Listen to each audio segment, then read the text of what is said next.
The whole situation with Kefas, we were never ever going to report it. We were going to tiptoe around this guy. Probably was going to last linger years or for as long as it took for us to move to suburban schools. And so therefore eradicate this papa action. This like, you know, like, oh, yizo. Papa action. That's what that little monster was. He was papa action. After raping schoolgirls, taking them for granted. Le papa action yetu that we were dealing with at primary school was that Kefas dude. Megu papa action wetu. Yeah, I mean, fine. Missing saba. Wonkumuntu megam saba. And kids were so scared that, let's call it nobody. Like, there was not, like, I don't even know why it took all that for this dude to be apprehended. It should have dawned on parents a lot earlier and the school a lot earlier that there is a terrorist around the school. But that's just the way that it is. I guess y'all. Papa action will just have her around and insist on taking a little girl that he wants there. And it's gonna happen until he meets someone that is much too big for him to deal with. Much too big. So here it is that we are taking a long drive, encircling all of Soweto just to get home. And then God raised up our nanny to be Zularing and then catch us in the act of running away from Papa Action. But for her, it's catching because she doesn't know that there is a Papa Action in the room. What I'm trying to explain to you is that South Africa is kind of dying. It's perishing. It's like a little fishy outside of the ocean that is still alive, but it's on its way out. It's about to breathe its last because it's suffocating. It is asphyxiating. And it's gonna eventually die unless somebody scoops that fish and throws it back into the ocean. This country is kicking the last kicks of a dying horse because of its conglomerate of papa action outside of the schools of our girls. You cannot, in Africa, abandon black women and not have your whole freaking country just freaking die. This here is a black country. It's not like America. It's not like somewhere in Europe, do you understand? Where it is that the majority is made up of white people, Caucasians, and everybody else is give or take here and there, you know, in small percentages, the minority. This is Africa. This is South Africa to be exact. We are a black country, and all the other races are frankly outnumbered by the black community because we're in Africa. It's just the way that it is. Everybody that's not black in this country came in through a boat, a ship. Do you understand? Long ago, through colonialism, Jan van Riebeeck, or the Indians that came from India, that were enslaved in KwaZulu-Natal, came through ships. They came from India. The Chinese now, one day when they got all like curious about what's going on in this country, out here, lodged themselves here. White folk rocked up through colonialism and all that jazz. Yeah. And they found us. We were the majority. We were the natives. And we're still the majority. Anywhere where you go, in especially sub-Saharan Africa, Central and West Africa, and East Africa, you're gonna find a majority black country. When you go, of course, up north in Africa, then you're gonna be dealing with Arabs, right? But the lower part of Africa is largely black. And everybody else that's not black in Africa, in those regions of Africa, came from somewhere else. Even if they were born in South Africa, citizens, their ancestors are not from here. Okay, so it's basically populated largely, just in the same way that Europe is populated largely by white people in those countries. In Italy, it's largely white. In Rome, it's largely white. In Spain, it's largely white. Everybody that is in Spain that is not white did not originate from there. They traveled. Do you understand what I'm saying? They were taken there through whatever missions that ultimately got mixed other races into our countries. India is Indian, largely still. There are black people there. Yeah, there are white people. There are likely China, all different races. But if you are not Indian in India, chances are you come from somewhere else. Your ancestors go back to some other continent, similarly to with China or South Korea. There are black people. There are Indian people, Khaleds, wada. They're just roaming the streets of that country. But if you are not Korean to the blood and to the T, you don't come from there, even if you were born there, even if all throughout your life you've only ever spoken Korean. Bottom line is your roots are somewhere else. They're from Africa, they're from wherever. If at all, you're not 100% Korean. So given that this is South Africa, and it started out all like black 100%, those demographics will be largely maintained literally across the world. The demographics of, and the original demographics of a country, will be maintained in that country all the way up until the end. All the way up until the end. There isn't enough time for us to so diversify across the earth that we would have a blend of races with equal measure, equal number across the continents. God has literally given the earth only 7,000 years to live. We're in year 6,000 now. Maybe in the millennial reign of Jesus Christ, we might see an earth diversification where you can't tell the difference between an African country, based on the demographics, an African country versus a European country. Maybe the millennial reign of Christ will have that miraculous effect in so blending the human race that you won't be able to tell that this was once a black country. But in the run-up to the millennial reign, there's still going to be so much segregationist mindset in human beings that they will still keep breeding with each other largely. They will still continue to hang out with each other largely because the discriminations in the human race have caused fear of other people that are not like you due to historical discrimination, thanks to segregationist ideologies. So black people largely tend to stay with black people. Indian people largely tend to stay with Indian people. You get my point. And yes, thanks to diversification and all that jazz and coming together and the repealing of systematic oppression, we have started to intermingle. But it's going to be a long time. And frankly, we don't have all that time on earth. It's going to be a long time before, frankly, races are erased because of how much we've cross-breeded. Largely, we are still breeding with each other. We are still black women with black men, largely. Mixed race couples are in the minority. That's what I'm getting at. They are an exception to the norm, okay? Meaning, therefore, that black people in an African country will still continue to so proliferate the black race that no matter how many white people come to South Africa, they will never outnumber us. And no matter how many Indian people come to South Africa, they will never outnumber blacks. In the same way that black people will never outnumber Indian people in India. It's not coming. Not any minute now anyway. Maybe it's not impossible, but it's highly improbable. So in a country that has got a majority of black people in it, and the other people, the other races that are here, are standoffish and aloof towards the black crazy, whatever it is that we as black people are doing to each other, when they are indifferent, just kind of standing back, watching our barbarism, in and of themselves, they are begging to get on a ship and go back to Europe. They are begging to get on a ship and go back to Asia, to India. They are begging to get on a ship and go back to Australia. They're begging because when the majority population of a country... My battery died on me while I was recording. Thank goodness I'm only recording videos that are only 3 minutes at a time. But anyway, whatever. I was speaking about how it is that when you've got a demographic, any single demographic that makes up the majority of a country, when people sit back and are complacent and are la-di-da concerning the defeatist general demeanor of that particular demographic, they're begging for a one-way ticket back to India if they're Indian.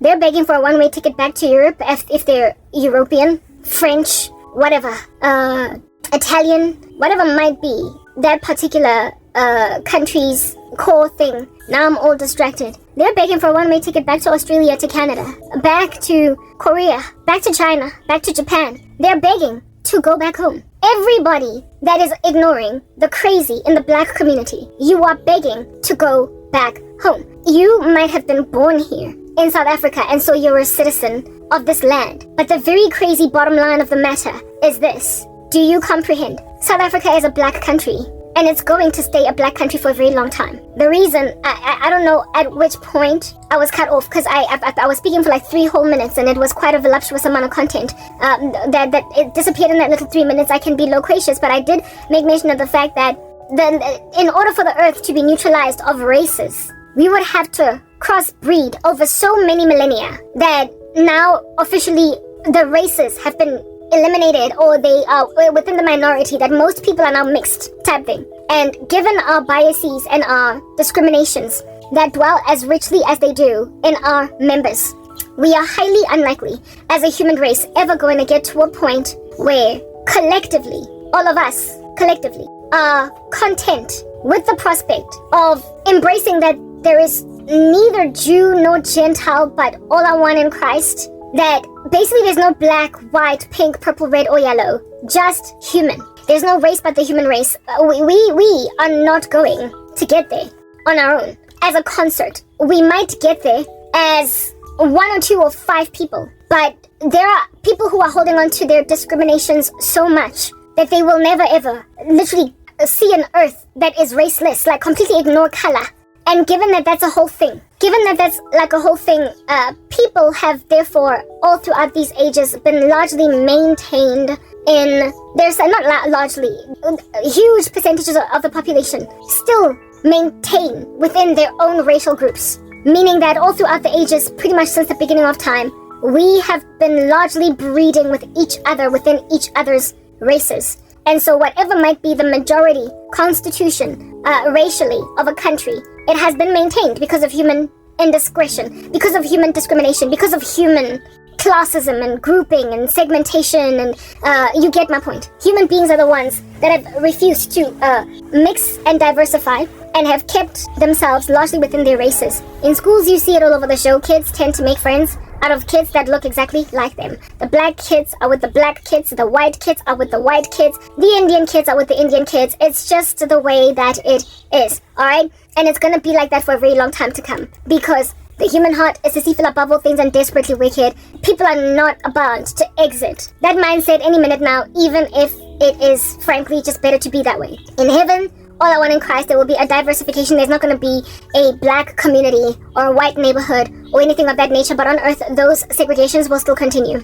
They will linger, and they will linger, and they will linger all the way up until Christ comes. It is potentially true that maybe in the millennial reign of Jesus Christ, it is possible for us as the human race to have countries that are equally apportioned of all races, where there's the same number of percentage of black people as there are of white people, of this and that, and whoever it is that is getting married just purely because they fell in love, and not because they and not having chosen a spouse precisely because it's a white guy as a white girl, and vice versa. Yeah, maybe the millennial reign of Jesus Christ might start to flatten that structure, that curve, but for now, until such time that we get to that place, we are going to be dealing with a hugely segregationist earth. So, given that Africa will always remain largely black, Sub-Saharan Africa in particular, Western Africa, Central Africa, and certain parts of Western and Eastern Africa are black, but Northern Africa, most of it is Arabic, yeah, that's gonna stay a thing. That's gonna stay a thing, all the way up until likely the second coming of the Lord Jesus Christ. So, when you are living in a country that has a majority of black people,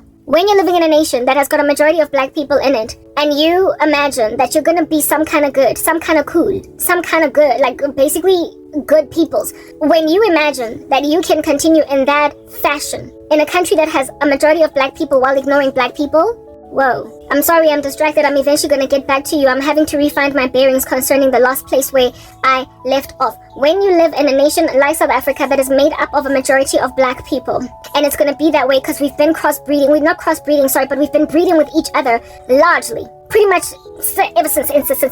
And then we got mixed with other races that came from other places, and they started to fill up the spaces where they were at. However, despite filling up the spaces where they were at, they will never ever procreate at a rate that exceeds that of black people. So there will always be more black people everywhere, even in KwaZulu-Natal, where there's a whole bunch of Indians, because that's where they first lodged when they were brought here as slaves from their India. Even though Babangata, in comparison, that's the thing, like Durban or KZN is called the Indian Central. Not because it has a majority of Indians, but because it is the one province. KZN is the one province in South Africa that has the most Indians in it. The most Indians. But black people still outnumber them. It's Africa. Black people in KwaZulu, across whatever might be, take for instance, Western Cape and Eastern Cape, right? That's where a whole bunch of white people are just be preferring to stay. And it can be extremely racist in that joint. Despite it having a whole bunch of white folk in it, it still is majority black. Even though it is a white hub, if you want to call it that. It's still majority black, because this is Africa. The townships are cramped up like sardines with black people that far outnumber white folk who have got the power only because they have the money. They've got the power because they've got the wealth. Do you understand? They live in homes that are spacious, roomy.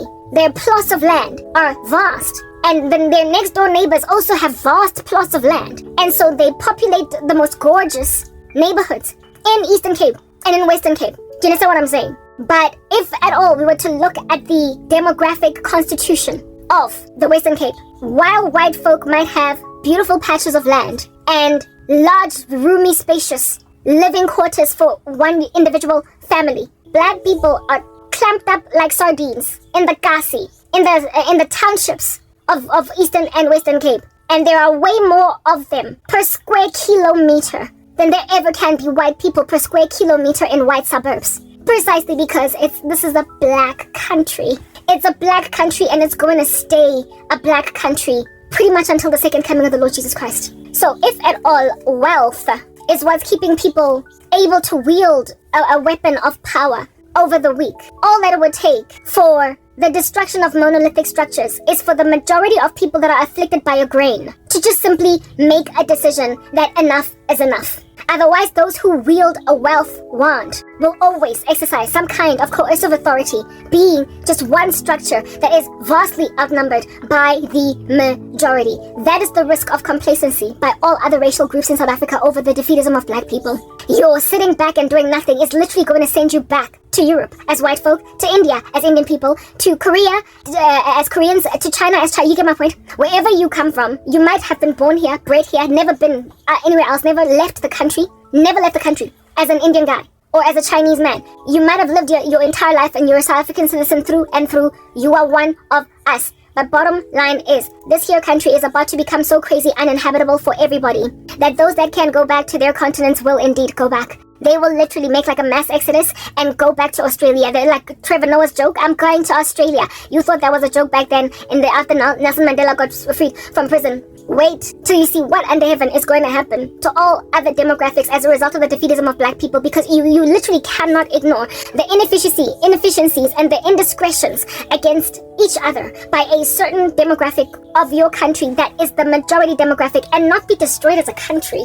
So I literally am baffled at the complacency of white people over the crazy of blacks and Indians too. They have this mindset that we are, what is the word that I'm looking for? That we're crazy. We are. They have this mindset that let them destroy themselves until they basically just wither away. Until they basically just kind of disappear. Because there's no talking to them.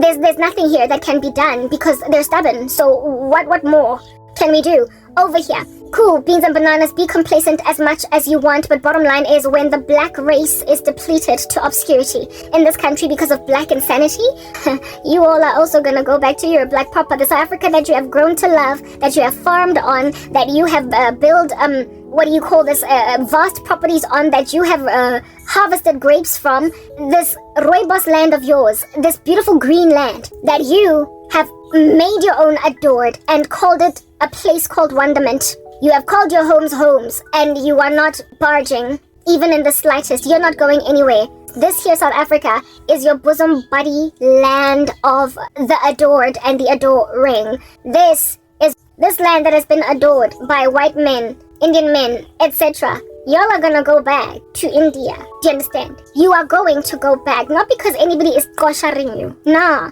You're South African citizens. South Africans are xenophobic, we understand, but they are xenophobic. That's just what they are. They can't stand people from foreign lands. But if you've been born and bred out here in these streets, they ain't gonna give you grief telling you go back to your country. Yeah, we fight Zimbabweans when they cross the border. But we don't fight white people for simply having been born here because they came from the Deutschland at some point. Through Jan van Riebeck, we don't. We are xenophobic, so ain't nobody here gonna be kicking anybody out that was born in South Africa. I was born in South Africa. These South Africans and their possessiveness over me is basically saying, look, it's not that we want to kick you out the country, it's just that we want to control everything that you do. Bottom line is you're a South African citizen, and we will always stand for you fast and furious. However, we will always kick out Chidinma.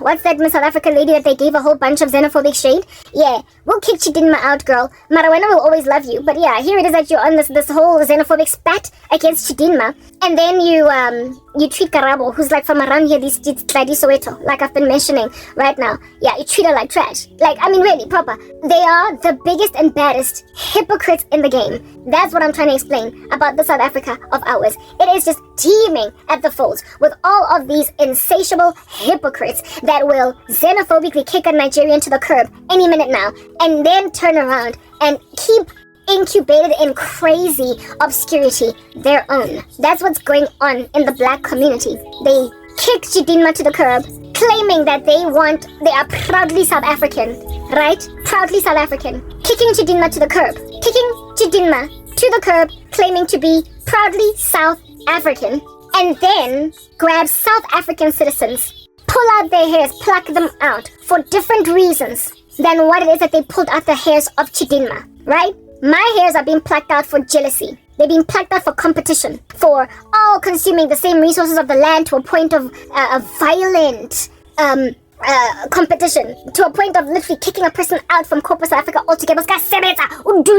And gather dust. Human sacrifice rituals with family members killing each other. Do you understand what I'm saying? For nothing but jealousy and the acquisition of wealth, ill-gotten gain. But the reason why they kick non-South Africans to the curb is because they're just non-South African. So, I mean, when the black community does that to each other, when black people slap Chidinma out the way like that because she's Nigerian, and then they slap Karabo like that because she is too good at what she does, she's gifted, she's basically the person with whom in corporate South Africa I'm going to compete for a promotion, and Karabo's going to get it. So she gotta go. So on that day, basically, what's going on here is that insofar as I'm black, they will find an excuse, these blacks, to get rid of my thing that I'm doing. They will find an excuse. Insofar as I am black people will find a reason for why I gotta freaking die. Why I gotta go, why I gotta move, why I gotta be moved out the way, why I gotta be humiliated, handled, ransacked, brought low. They're gonna find a reason. With Chidinma, it was that she was half Nigerian, half, Namibian or whatnot. Apparently not a South African citizen at all.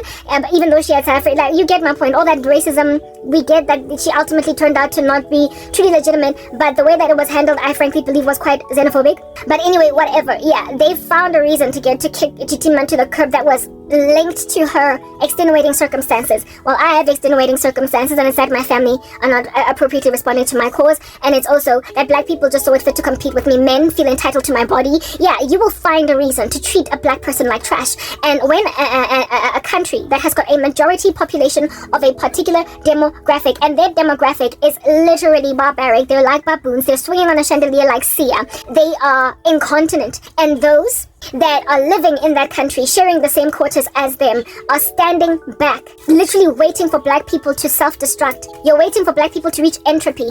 You are waiting for black people to get to a point, oh Indians and oh whites and oh coloreds, everybody else, you are waiting for black people to implode. They are sufficiently irritating for you to at least admit that much in your own braais, in your own little corners where you're sitting. You are willing to admit that black people are frankly just out of this world crazy. They've lost their minds. But you are telling yourselves that let's just sit back and wait for them to self-destruct.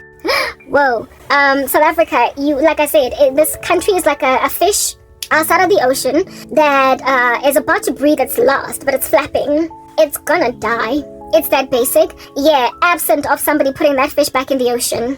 And the Lord is picking a controversy with the fact that there are others among us that are disinterested that the country should die, but it appears our hands are tied. And we also feel kind of stranded.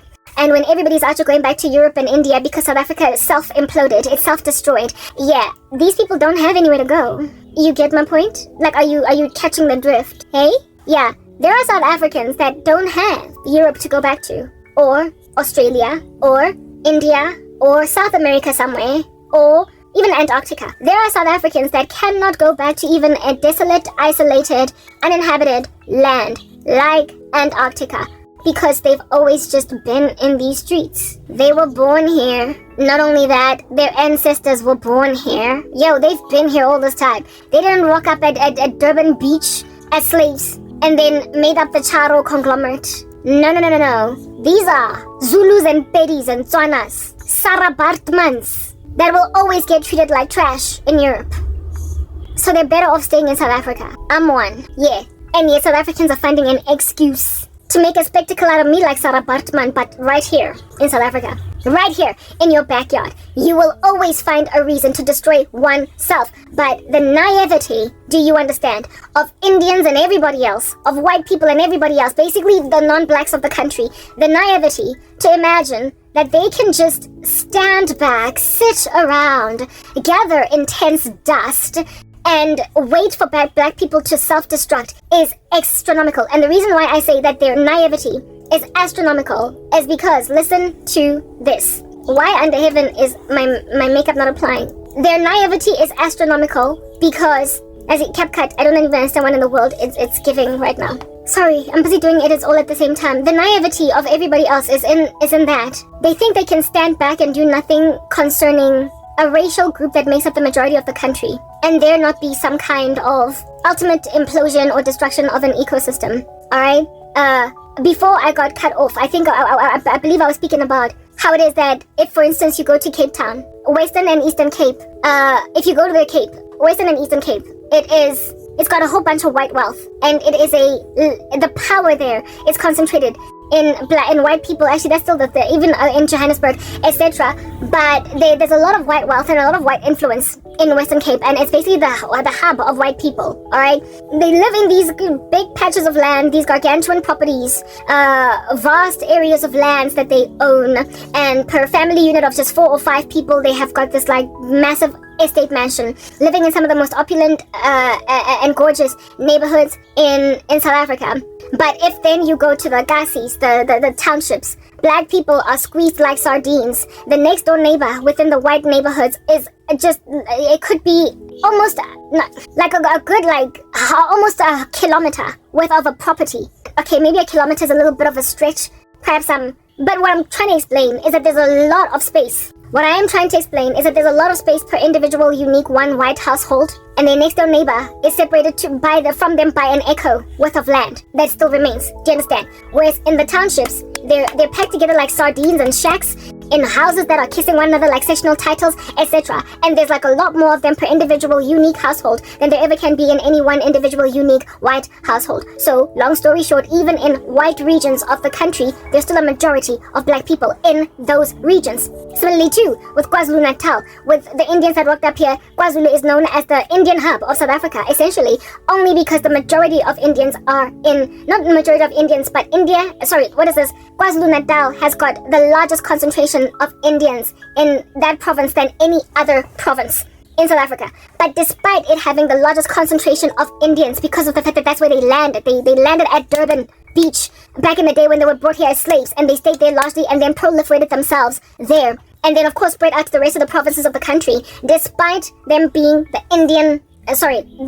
despite KwaZulu being the Indian hub of South Africa, it still does not mean that it is made up of majority Indians. You must understand, KZN is, just as with every province in this country, majority black. It is majority black. Western Cape, majority black. Eastern Cape, majority black. But it's got white power, white wealth, and white influence. Enough for them to vote for a party that a lot of people in this country call white DA. You get my point. They've got their own low-key set of rules there, but still the majority of that particular region, that province, is flat out putting it out there just black. This here, Roodepoort, where I stay, basically the western suburbs of Johannesburg, was in the days of apartheid largely a boer. It was made up of a whole bunch of boer men and women. Just the boerenmag used to stay, still to this day, a lot in Roodepoort. And it is still a boerenmag sort of kind of town, region, because even our streets have got very boer names like Hendrik Potgieter,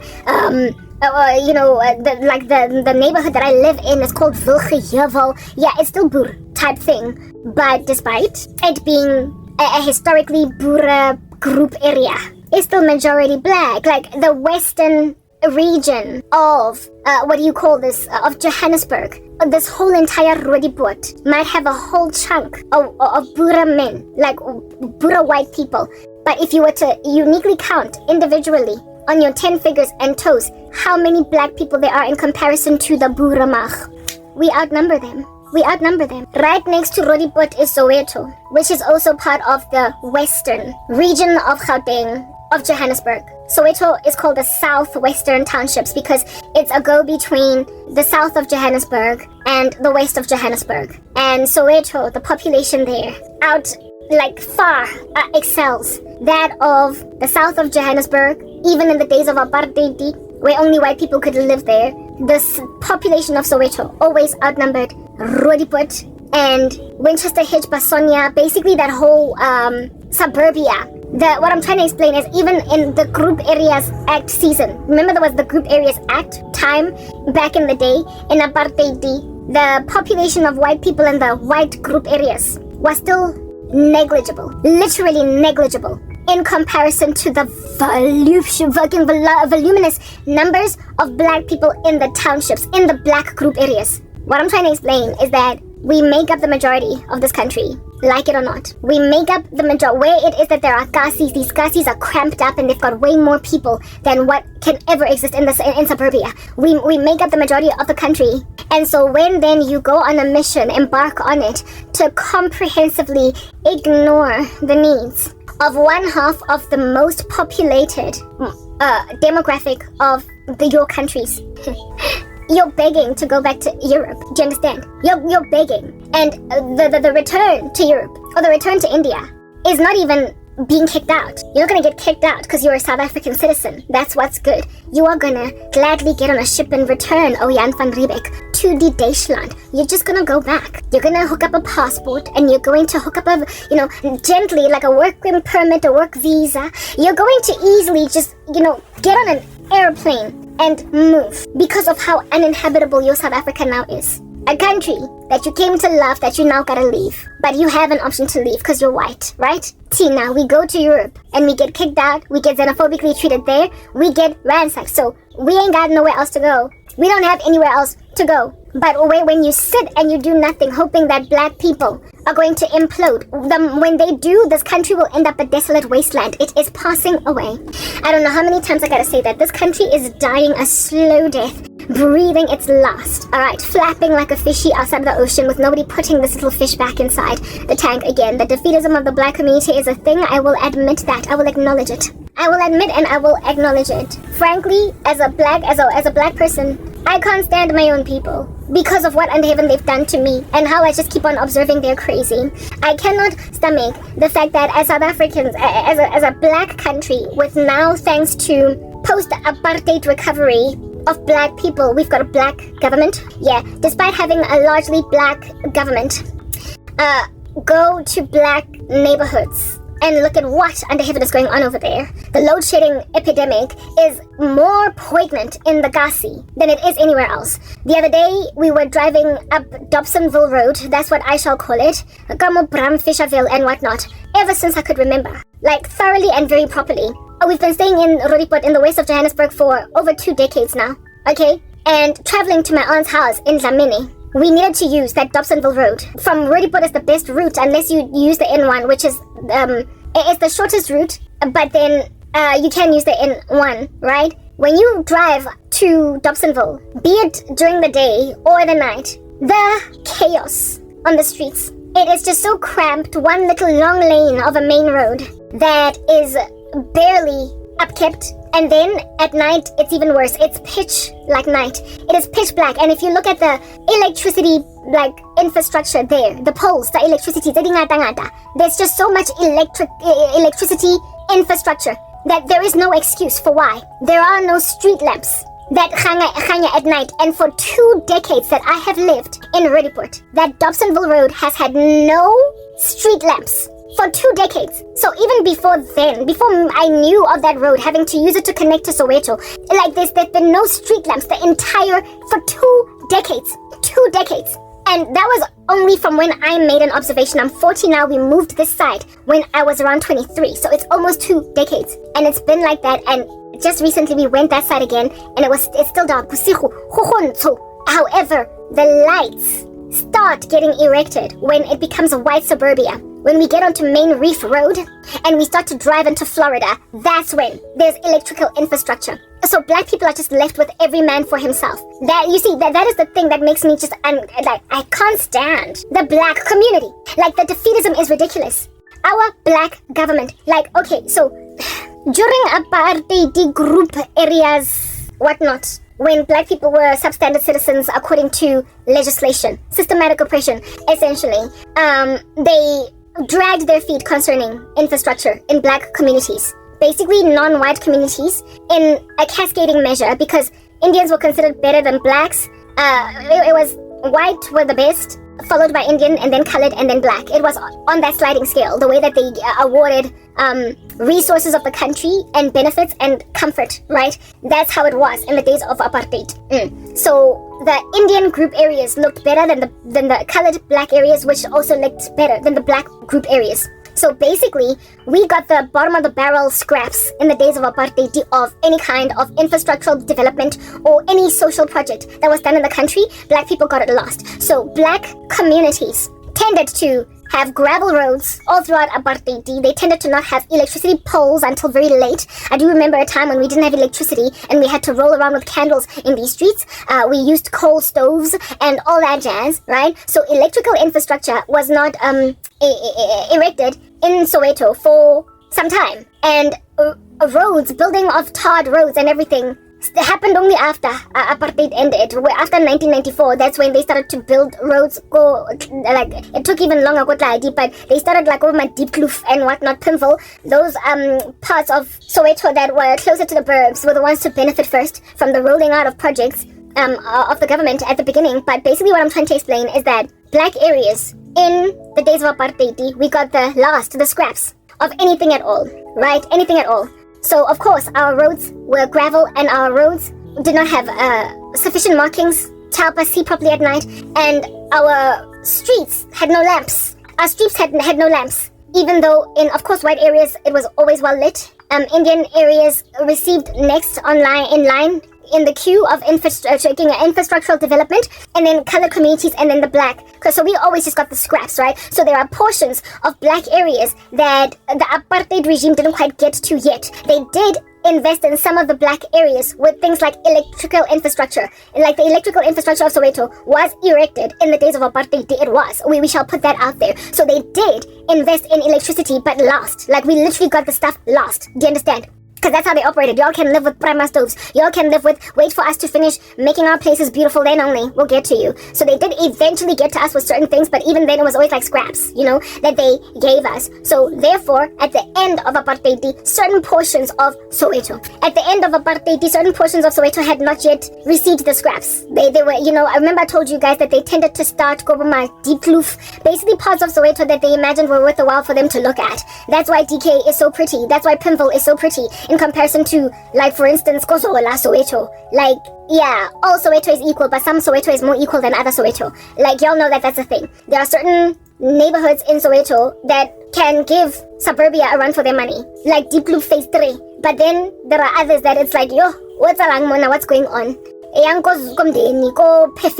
Y'all will know poverty. Like, yeah. Anyway, they made their decisions based on whatever they made their decisions concerning. The closer you are to the burbs, the more we're going to build your infrastructure, because we're sick and tired of looking at you guys from our skyscrapers and our high-rise buildings. So shoddy, all that cuckoo vibes. So they tended to invest in public infrastructure the closer to the burbs that you were. The more you went into deep Soweto, the more sort of kind of neglected you were. Okay, but nonetheless, that being a thing, Dobsonville is right next to Roodepoort. It's right next to Florida. Basically a previously white area only type establishment thing. And you can see it. You can tell. You can see the demarcation line that is very apartheid from Main Reef Road entering into Dobsonville Road. What is the name of that street? Who cares? Okay, you can see. We are born. Like, yeah, it's like day and night. It's like you're in a completely different world altogether.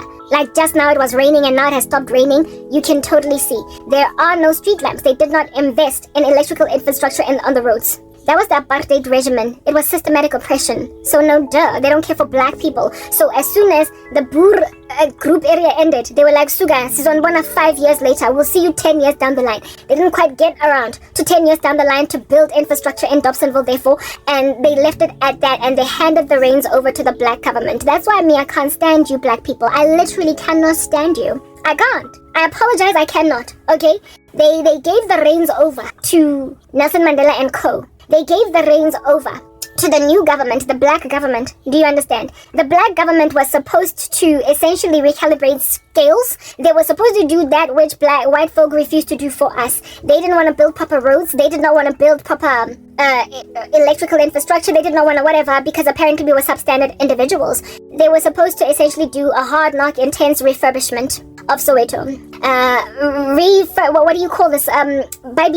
Retributive infrastructure role development is what was supposed to happen. The whole black economic empowerment law that came into effect after apartheid ended was also on a sliding scale. The intention was to award black people opportunities that historically were not open for them, such that in corporates, positions opened that said that only black people, EE only candidate, employment equity only candidate can apply for this job, in order to make sure that the biases that dwell inside people are not going to continue to ruminate, course in the veins of their blood, and so therefore you will keep on hiring nothing but white folk into certain jobs. So they hooked up black economic empowerment to recalibrate the scales, to basically give opportunities to black people and say that this job only a black person. It's a diversity recruit, basically, right? It is a black only, or a colored only, or only black, colored, and Indian can apply for this job but not white, etc. That's what EE did, to try and retribute, to recalibrate scales, to try and to award equal opportunity or the potential to recover comprehensively to certain other previously disadvantaged groups, to give them a shot. We are going to enforce a law that's going to ascertain that they get the jobs and not so much white folks. Certain jobs, of course, right? That was employment equity. The whole foundation of EE, similarly to art, they have employed it then in the previously disadvantaged group areas. They were supposed to invest in electrical infrastructure, road infrastructure, basically the socio-economic landscape of the previously black group areas. They were supposed to build there. They were supposed to, seeing as there's this demarcating line between Roodepoort and Dobsonville that makes sure that when you start to drive into Dobsonville, there's no street lamps. The black government was supposed to, just like with EE, saying blacks only can apply for this job. They were supposed to say black only areas. We are going to, for the next 10 years or 5 years, invest in erecting street lamps. Because right now, white areas, we can afford to leave them. We can afford to leave them because the infrastructure is already so beautiful. It's already so strong. And their wear and tear is yet, it's not going to happen for 15 years. So we can completely ignore white areas. We can ignore Rosebank, ignore Wilgejevel. We can ignore, we can ignore, well, what it used to be called back then. We can ignore those areas for now. We can afford to. We can afford to just do basic maintenance. Make sure that the robots are working. Make sure that the paint on the floor is visible at night so that people don't, cross over lanes and get into accidents. We will maintain. But in terms of building, as in digging foundations and everything, priority should have been black areas. It should have been. On a sliding scale, I get we were mistreated on a sliding scale. In the sense that we were mistreated on a sliding scale, in the sense that it was first white, and then Indians were next, and then it was coloreds and then blacks. So Indians were better treated than coloreds, who were better treated than blacks. That's how it was. So on a sliding scale, they were supposed to flip the sliding scale over and say priority projects are in black group areas, Soweto. Then we will focus on Eldorado Park. Then we will focus on Lenasia. And then last, Machela will go to Winchester Hills and Basonia. That's what they were supposed to do. Because that is retribution, true retribution. And put a timeline on it so as to not so frustrate white folk with a lack of infrastructural refurbishment that they will start to feel left out, and now a secondary type of apartheid is happening against them. So it was supposed to linger for maybe like 10 to 15 years, where we're going to be basically focusing on rebuilding infrastructure for the previously disadvantaged on a sliding scale, until such time that we can equalize this structure, flatten it, so that now the national resources for the rebuilding of the country, or the upkeeping of the country, will then be flatly allocated, because now we have overcome the inefficiencies that were caused by systematic oppression. That was supposed to happen. We are like, 30 years into the democracy, and Soweto is still dealing with the worst power cuts in all of Gauteng. And never mind, let me not say Gauteng because it's unfair. Basically, black neighborhoods, I say Soshanguve, Mamelodi, wherever it is that you might find black neighborhoods, they are still suffering from the worst case of load shedding. It is, for me, frankly, quite the travesty that there's any gravel roads at all left in Soweto, right? And then there's like the issue with street lamps, or the issue with erecting infrastructure, and then it just gets abandoned, the project, for like 5 months, 4 months, and then you are next, we are Aqua, Futi. Why is there like a street lamp chilling for 5 months without it being finished? What's going on? Because that's what's actually going down in what I saw recently, go to Dobsonville. That have been put up. Mara, there's no building work happening on site. There's no construction, meaning that they just put the poles up, probably put wires in them, but they have not actually put lights there. They have not actually put the lights there. Yeah, because you see, public lighting is the responsibility of rates and taxes. It is the responsibility of taxpayers. It is not the responsibility of individual, unique people living in households. In your own household, you pay for your own electricity bill, your own water usage, etc. But the water usage of public infrastructure is from the taxpayer. So something is happening with the black government that refuses to part ways with taxpayer money that is going to build infrastructure while people are paying taxes. And so therefore projects get commenced in Soweto, and then they just get abandoned for 4 months, and then they go back to it, patch it up for like 2 weeks, and then leave it alone for 2 years, etc. Wada fish paste. A black government is doing that. We're not still under de Klerk, y'all. We are not still under de Klerk. Their Blanche passed away in his racist spat. Like, we are not still dealing with a white supremacist regime. And our president, there's literally not been anything but a black president since apartheid was repealed. And yet, Godobsonville, all there is a half-done job with street lamps. And then what's worse is that go Old Potch, not far from where my aunt stays, because I would know this because my aunt's house is around that side. There used to be robots. It was a 4-way stop in the days of apartheid. It was not a 4-way stop, but in the days of apartheid, it was Chris Hani Baragwana, Old Potch. That road has been ever since the days of apartheid tarred, right? So they did invest in it because it was a jugular vein into Soweto. So yeah. So it always had robots. It always had infrastructure, even in the days of apartheid. So here it is that now we've hopped over into the new South Africa. And what does the black government do? My aunt lives just off Old Potch, okay? Kozameni. And, yo, I've been going there. At some point I lived in Kozameni, the house of my aunt, okay? I have traveled, gone to school and back from that neighborhood. I remember what it used to be like. I remember better days. Y'all need to understand where I'm getting at, right?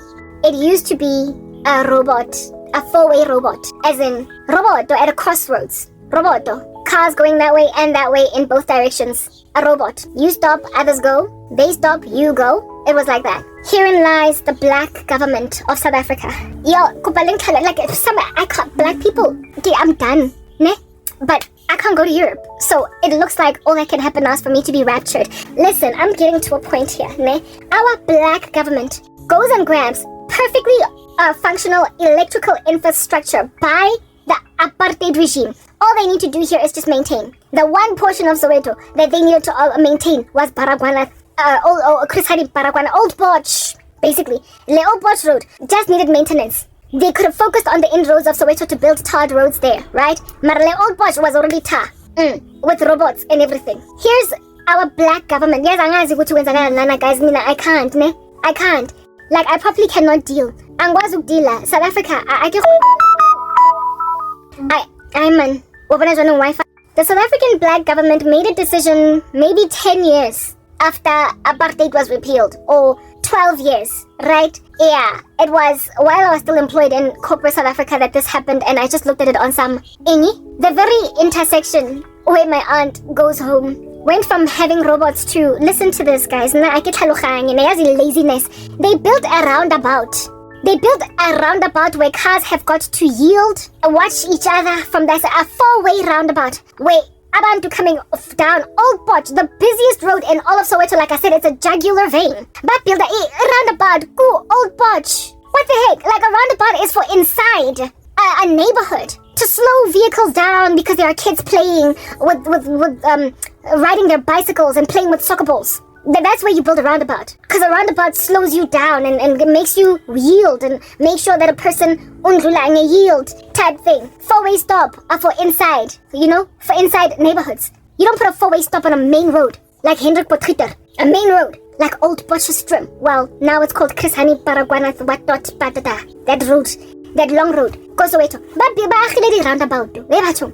Well, when I first saw this roundabout, they removed robots and put this roundabout, causing, it is, like I said, a jugular vein, right, that connects Soweto to the south of Johannesburg, and it on-ramps onto the N1 highway that goes to the north of Johannesburg, which is the industrial hub of Johannesburg, industrial hub of South Africa, where a whole bunch of money is being made for the country. South Africa's most leading capital city is Johannesburg. Not South Africa's too, but Africa's most industrialized economy is South Africa, and Johannesburg is the wealthiest city in Africa.